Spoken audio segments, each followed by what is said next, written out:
Now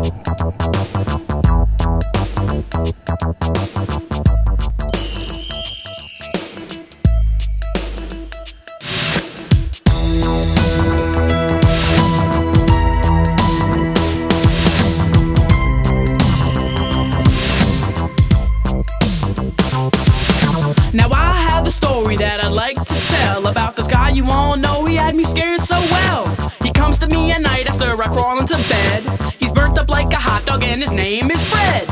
He wears the same hat and sweater every single day, and even if it's hot outside, he wears it anyway. He's home when I'm awake and he shows up when I'm asleep. I can't believe that there's a nightmare on my street.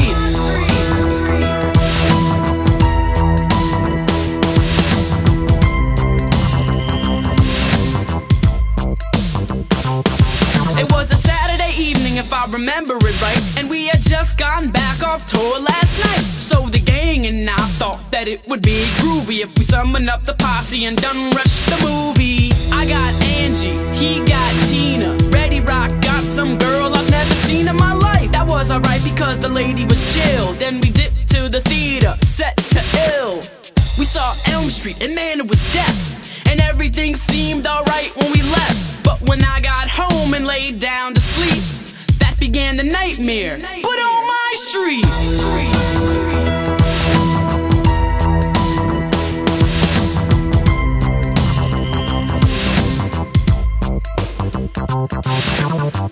It was burning in my room like an oven. My bed soaked with sweat and man, I was bugging. I checked the clock and it stopped at 12:30. It had melted, it was so darn hot and I was thirsty. I went downstairs to grab a juice or a Coke, flipped the TV off and then I almost choked when I heard this awful voice coming from behind and said, "I'm a favorite letter and now you must pay." Man, I ain't even wait to see who it was. Broke inside my drawers and screamed so long cuz. Got halfway up the block, I calmed down and stopped screaming, then thought, oh, I get it, I must be dreaming. I strolled back home with a grin on my grill. I'm thinking since this is a dream, I might as well get ill. I walked in the house, the big bad Fresh Prince, but Freddy killed all that noise real quick. He grabbed me by my neck and said, "Here's what we'll do. We got a lot of work here, me and you. The souls of your friends, you and I will clean. You've got the body, and I've got the brains." It wasn't a dream, man, this guy was for real. I said, "Freddy, there's been an awful mistake here."